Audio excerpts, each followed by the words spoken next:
कांग्रेस में पतझड़ जारी है।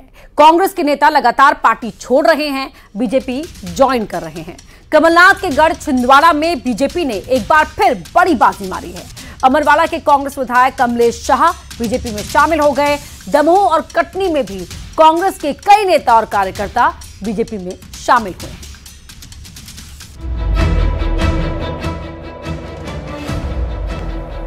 एमपी में कांग्रेस में भगदड़ जारी है। कांग्रेस नेताओं का पार्टी छोड़ने का सिलसिला थम नहीं रहा। अब एक बार फिर कमलनाथ के गढ़ में कांग्रेस को तगड़ा झटका लगा है। अमरवाड़ा के कांग्रेस विधायक कमलेश शाह ने पार्टी छोड़ दी और बीजेपी का दामन थाम लिया। सीएम हाउस में सीएम डॉक्टर मोहन यादव की मौजूदगी में वो बीजेपी में शामिल हो गए।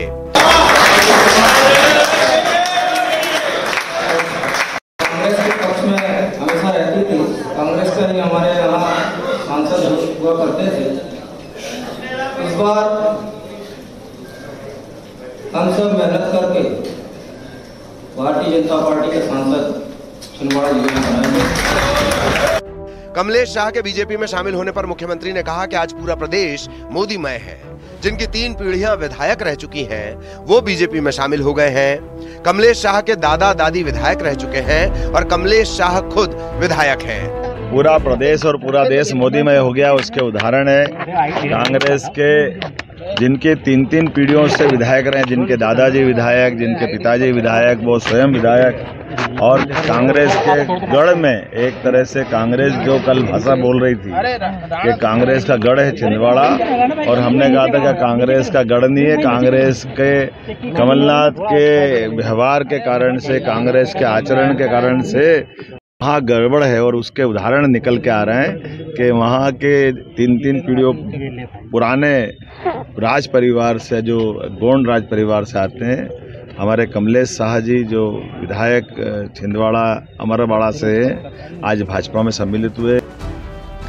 कमलेश शाह के पार्टी में आने पर बीजेपी उत्साहित है। प्रदेश अध्यक्ष वीडी शर्मा ने कहा कि मोदी जी की नीतियों से प्रभावित होकर कांग्रेसी बीजेपी में शामिल हो रहे हैं। आगे आगे देखिए छिंदवाड़ा में क्या होता है। एक बूथ पर जीतेंगे। राजा कमलेश शाह अमरवाड़ा के विधायक गोंड परिवार के राजघराने से हैं और उनके परिवार में परंपरागत, जो माननीय मुख्यमंत्री जी ने कहा, वहाँ राजनीति वो करते आए हैं। आज उन्होंने ज्वाइनिंग करते समय कहा कि प्रधानमंत्री मोदी जी की गरीब कल्याण की योजनाओं से प्रभावित होकर और प्रधानमंत्री के नेतृत्व में आज छिंदवाड़ा के विकास के लिए जरूरत है कि भारतीय जनता पार्टी का सांसद बने। भारतीय जनता पार्टी की सरकार हमारे डॉक्टर मोहन यादव के नेतृत्व में चल रही है, तो हम सब अब छिंदवाड़ा के अंदर भी भारतीय जनता पार्टी का परचम फहराए। इसलिए आज कमलेश शाह जी ने भारतीय जनता पार्टी की सदस्यता ग्रहण की है। छिंदवाड़ा के साथ दमोह और कटनी में भी कई कांग्रेस नेता और कार्यकर्ता बीजेपी में शामिल हुए। प्रदेश अध्यक्ष वीडी शर्मा, मंत्री प्रहलाद पटेल और नरोत्तम मिश्रा ने उन्हें सदस्यता दिलाई। इस मौके पर प्रदेश अध्यक्ष वीडी शर्मा ने कहा कि पीएम नरेंद्र मोदी के नेतृत्व में पूरे देश में लोग बीजेपी ज्वाइन कर रहे हैं। उन्होंने कांग्रेस पर तंज कसते हुए कहा कि जिन लोगों ने राम मंदिर के आमंत्रण को अस्वीकार किया, ऐसे लोगों को सब छोड़ रहे हैं। भारतीय जनता पार्टी के सदस्य बनने का अभियान आज जिस गति से चला है, और देश के अंदर मध्य प्रदेश में तो आज चाहे वो किसी भी दल के हैं, अब सबको लगता है कि जिन्होंने राम को नकारा, जिन्होंने राम के अस्तित्व को नकारा, जिन्होंने राम के भगवान राम के अयोध्या के अंदर प्राण प्रतिष्ठा को नकारा, वो अब इस देश के अंदर नहीं रहेंगे और उनको भी नकारने का काम देश के अंदर हो रहा है। कमलेश शाह का बीजेपी में शामिल होना कांग्रेस के साथ साथ कमलनाथ के लिए भी बड़ी चुनौती है। उनके कई करीबी कांग्रेस का साथ छोड़ चुके हैं। बीजेपी का यह सदस्यता अभियान लोकसभा चुनाव में कांग्रेस को मुश्किल में डाल सकता है। Bureau report, news 18। बीजेपी के हाई प्रोफाइल सीट गुना पर इस बार भी मुकाबला जोरदार है। बीजेपी की तरफ से ज्योतिरादित्य सिंधिया मैदान में है, तो कांग्रेस ने राव यादवेंद्र सिंह को टिकट दिया है। चुनाव में सिंधिया की साख दांव पर है। कांग्रेस भी पूरा जोर लगा रही है। आखिर क्या है गुना का सियासी गणित, जानते हैं।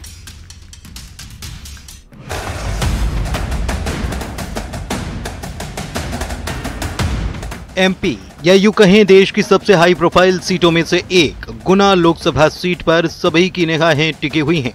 बीजेपी ने गुना से ज्योतिरादित्य सिंधिया को मैदान में उतारा है, तो कांग्रेस ने राव यादवेंद्र सिंह को टिकट दिया है। सिंधिया ने साल 2002 में सीट से कांग्रेस प्रत्याशी के तौर पर लोकसभा का उपचुनाव लड़ा था। उस चुनाव में सिंधिया के सामने बीजेपी के राव देशराज सिंह यादव थे। सिंधिया ने उन्हें करीब 4 लाख वोटों से हराया था और अब सिंधिया बीजेपी के टिकट पर चुनाव लड़ रहे हैं। तो उनके सामने कांग्रेस के प्रत्याशी राव यादवेंद्र सिंह यादव हैं, जो राव देशराज सिंह यादव के बेटे हैं। गुना सीट पर सिंधिया के सामने यादव और ओबीसी वोटर को साधना सबसे बड़ी चुनौती है। बीजेपी का दावा है कि कांग्रेस ने ज्योतिरादित्य सिंधिया को वॉकओवर दे दिया है। सिंधिया जी के सामने उनकी कोई हाइट ही नहीं है। मुझे तो लगता है कि कांग्रेस ने सिंधिया जी को वॉकओवर दे दिया है। वो पुराना भारतीय जनता पार्टी का परिवार है, उनके पूरे आसपास के लोग भारतीय जनता पार्टी के हैं और इस समय तो कोई जातिवाद का प्रश्न ही नहीं है। ज्योतिरादित्य सिंधिया गुना सीट से लगातार 6वीं बार चुनावी मैदान में हैं। पिछले 5 चुनावों में वो 4 बार जीत चुके हैं, जबकि 2019 के लोकसभा चुनाव में 1.5 लाख वोटों से उन्हें हार का सामना करना पड़ा था।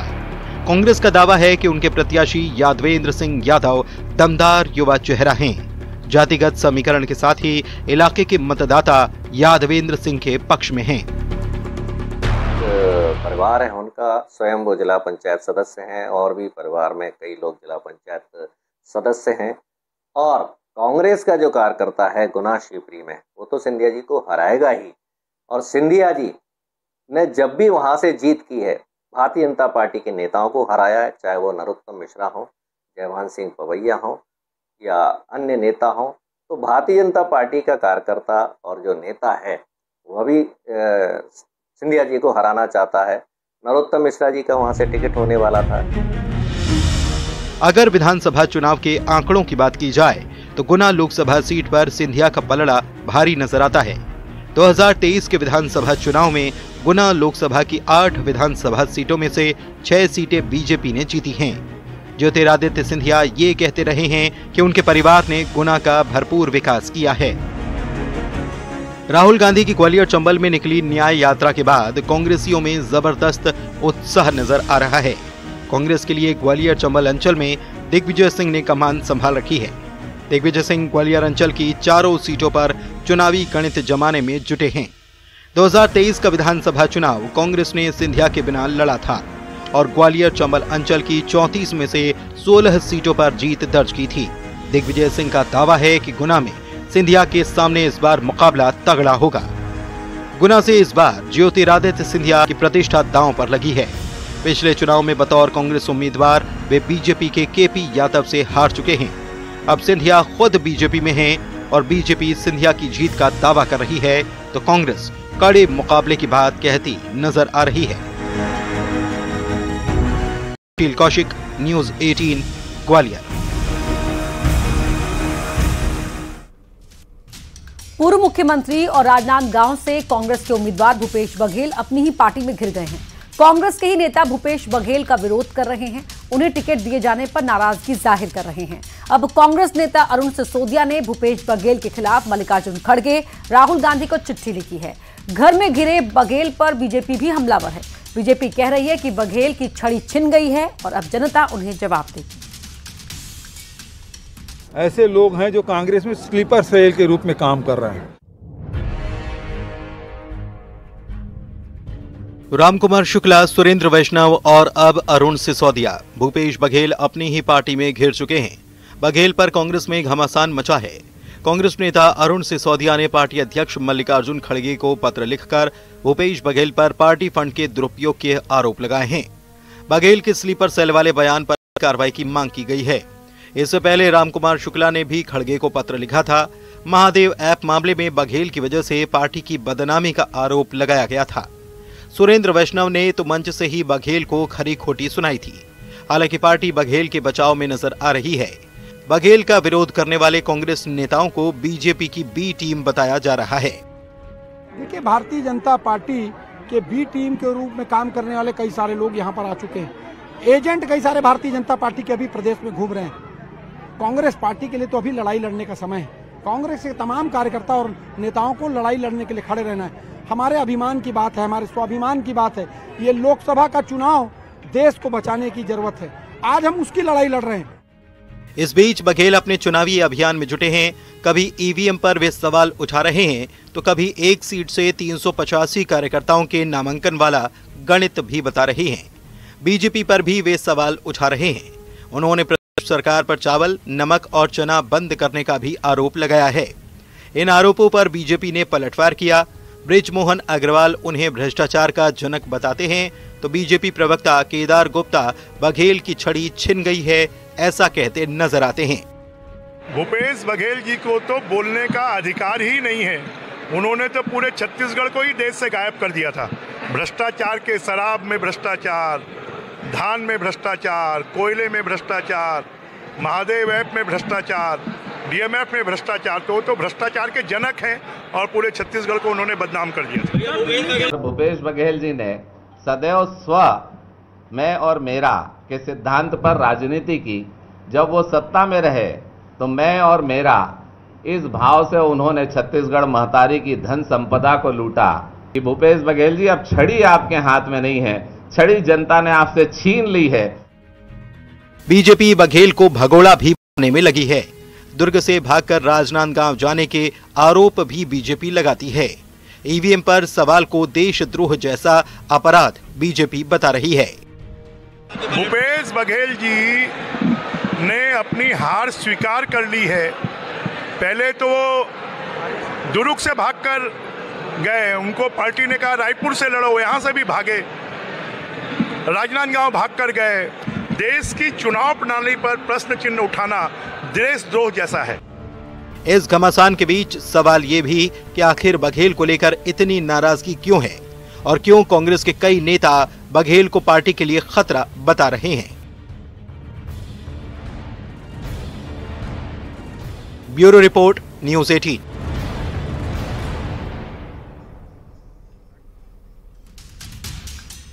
अगली खबर न सिर्फ हैरान करती है बल्कि सावधान भी करती है। हैरानी महकमे की लापरवाही पर, सावधानी इसलिए कि आप कभी भी इस तरह के फर्जीवाड़े के शिकार हो सकते हैं। खास बात यह भी कि आपको पता ही नहीं चलेगा कि आप इसका शिकार हो चुके हैं। पैन कार्ड से किसी ने जीएसटी रजिस्ट्रेशन फॉर्म बना ली है और उस फर्म से काफ़ी करोड़ों का लेन देन किया है।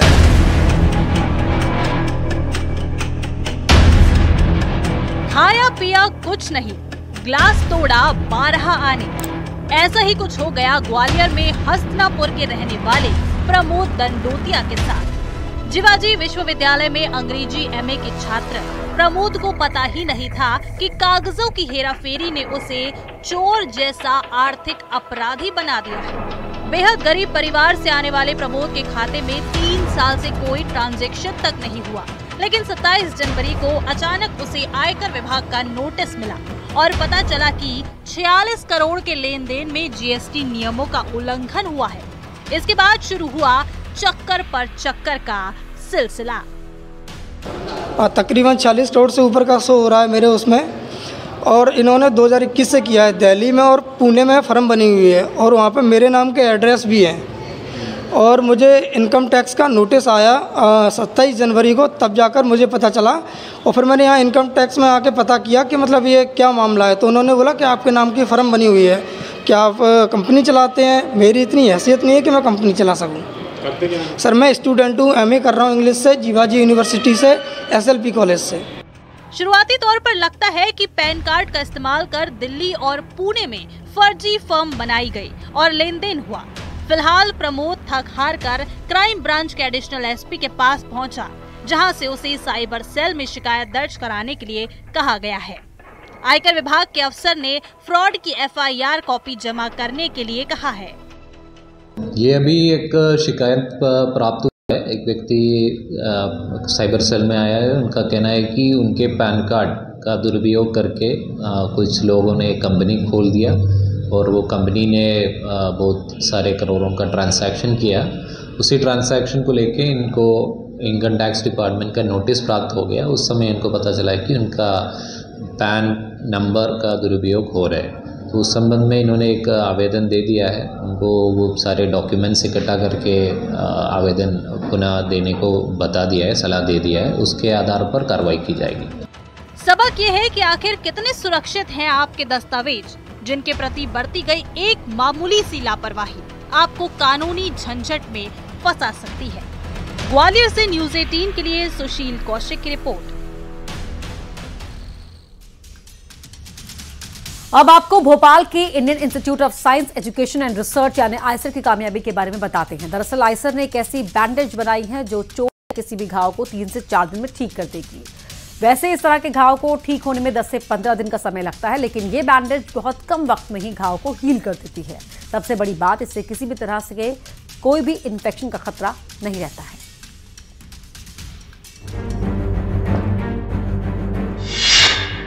भोपाल के आइसर ने किया कमाल। अब जल्द ठीक होगा बड़े से बड़ा घाव। नैनो पार्टिकल बैंडेज से ठीक होगा घाव। बैंडेज से संक्रमण पर भी लगेगी रोक। भोपाल के Indian institute of science education and research यानी आइसर को बड़ी सफलता हाथ लगी है। आइसर ने एक ऐसा फॉर्मुलेशन तैयार किया है जिससे घाव को जल्दी भरने में मदद मिलेगी। चूहों पर इस दवाई का प्रयोग सफल रहा। आइसर ने नैनो पार्टिकल आधारित बैंडेज बनाया है। दावा किया जाता है कि आमतौर पर जिस घाव को भरने में 15 दिन का समय लगता है, वो इस बैंडेज की मदद से 3 से 4 दिन में भर जाएगा। इस बैंडेज को एक तरीके से स्मार्ट बैंडेज भी कह सकते हैं। ये बाकी बैंडेजेस से अलग होगा क्योंकि ये एक एडेसिव बैंडेज होगा जो ट्रांसपेरेंट होगा और ये गम की तरह काम करेगा। आपको सिर्फ इसे एक बार लगाना है और आपका जो भी गहरा सा गहरा घाव है वो 3-4 दिन में ठीक हो जाएगा और धीरे धीरे जो निशान है वो अपने आप ठीक हो जाएंगे। अब बात आती है आखिर इसका इस्तेमाल कैसे किया जाएगा। डॉक्टर्स की माने तो ये फॉर्मुलेशन बैंडेज के जैसा है, इसे चोट या घाव पर चिपकाना होगा। डॉक्टर समीर भाटी की माने तो ये इको फ्रेंडली बैंडेज होगा। ये सर्जरी टाँकों के लिए भी काफी कारगर साबित होगा। और इसका इस्तेमाल मेडिसिन एप्लीकेशंस में, डेंटिस्ट्री में, और इसके अलावा अगर देखें इसका उपयोग ऑर्थोपेडिक जो प्रोसीजर्स होते हैं जैसे प्लास्टर हो गया जिसमें बोन्स को रिपेयर करने में इन्हेंसमेंट हो, और साथ ही जो स्यूचर्स होते हैं टाँके लगाने, स्टेपल्स हो गए, वायर हो गई जो घाव को बंद करने के लिए इस्तेमाल किया जाता है, वहां इसका उपयोग किया जा सकेगा। और ये ड्राई मतलब सूखी और गीली सतह दोनों पर काम करेगी। ये फॉर्मुलेशन नैनो पार्टिकल आधारित है। ये घाव ठीक करने के साथ साथ संक्रमण भी रोकता है। उधर कहा जा रहा है कि आइसर में दवाओं पर रिसर्च के लिए बंदर और कुत्तों का उपयोग इस साल के अंत तक शुरू हो जाएगा। 2 साल पर इस पर पूरी तरीके से रिसर्च किया जा रहा था। डॉक्टर्स का कहना है जो सर्जरी होती है या जो ऑर्थोपेडिक ट्रीटमेंट होता है जिसमें स्टिचेस लगते हैं उसके लिए बहुत ज्यादा कारगर साबित हो सकता है और ये बाकी बैंडेजेस से अलग होगा।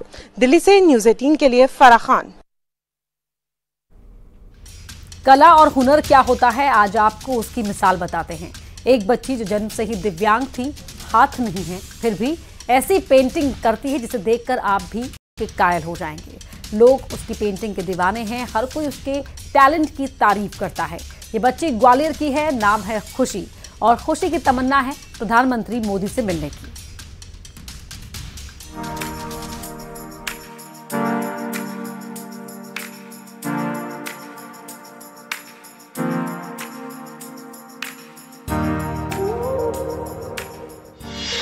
दिव्यांग के हुनर का कमाल, खुशी की पेंटिंग कला को सलाम। पीएम से मिलना खुशी की तमन्ना। मत फिक्र कर अपने हाथों की लकीरों का, नसीब उनका भी होता है जिनके हाथ नहीं होते। ये लाइन ग्वालियर की खुशी के लिए हैं, जो दिव्यांग हैं लेकिन उसकी कला बेहद अद्भुत है। जब वो ब्रश से पेंटिंग करती है तो उसकी कला आपका दिल जीत लेगी। जी हाँ, अगर आपको यकीन नहीं तो इन तस्वीरों को देखिए। कैसे खुशी पेंटिंग बना रही है। हाथ नहीं है लेकिन मुंह में ब्रश दबाकर वो कलाकारी करती है।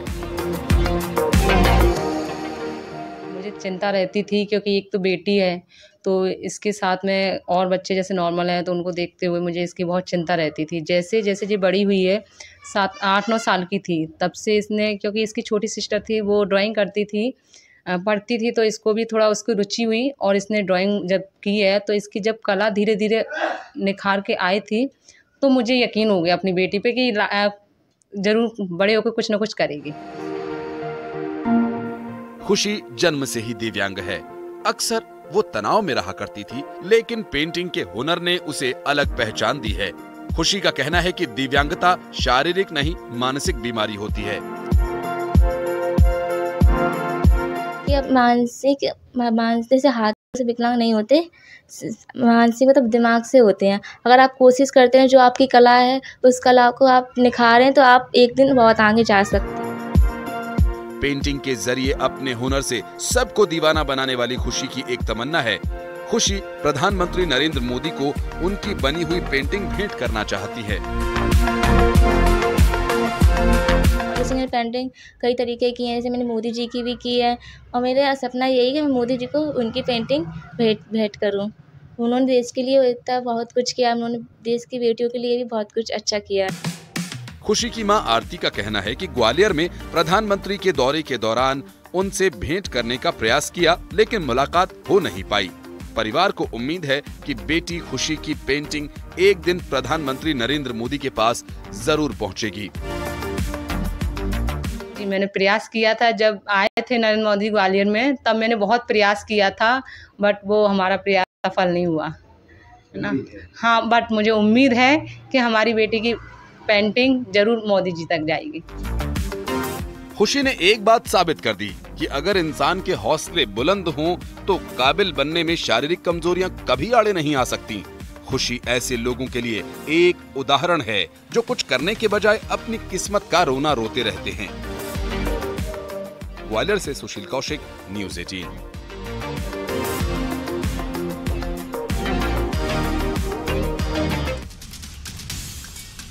और अब बात